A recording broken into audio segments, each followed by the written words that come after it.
Guys, दिल की सुने या दिमाग की सुने? The most common question which everybody faces is whether we should follow our heart or we should follow our brain. Everybody knows that sometimes we follow our heart and sometimes we follow our brains. So why do we do that?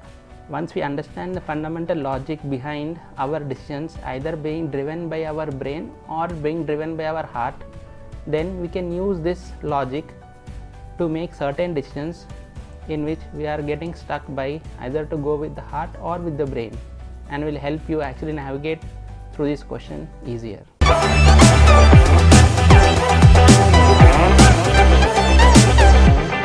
Friends, the first thing which we have to understand is what are actually driving our emotions and what is actually driving our brain.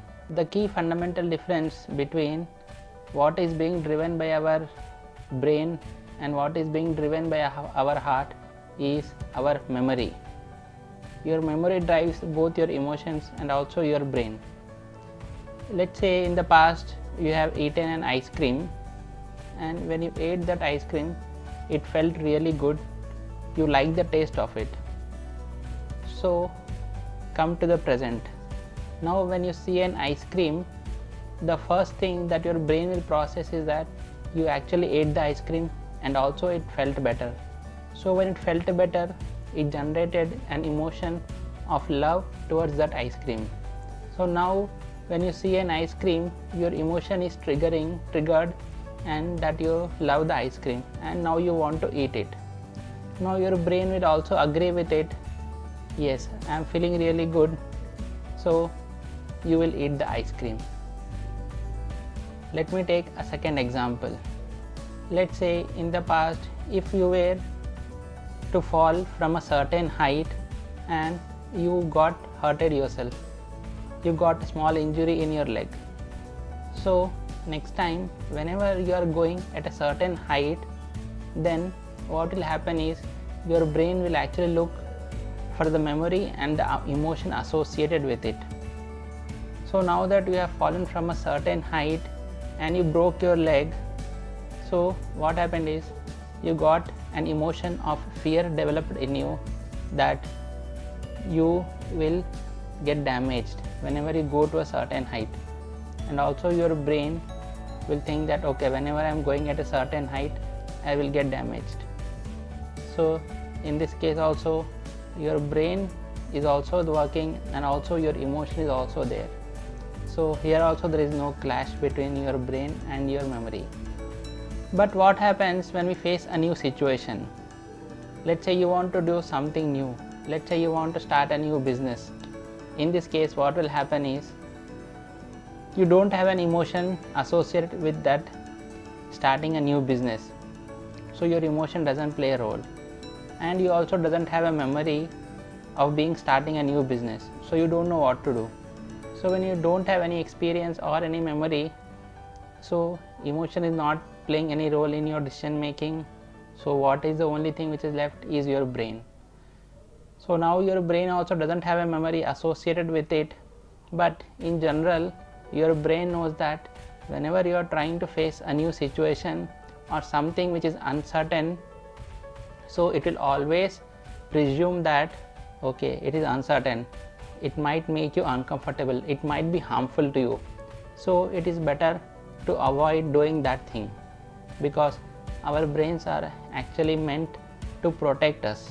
So in this case we don't have an emotion, so we tend to follow our brain and we try to not do it, and we stop ourselves from doing the uncertain things.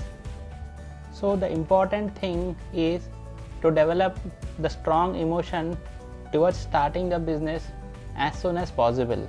First, break down the task of starting the business into very small tiny steps, and with each and every day you do some things that will make you feel better while you are working on that starting the new business.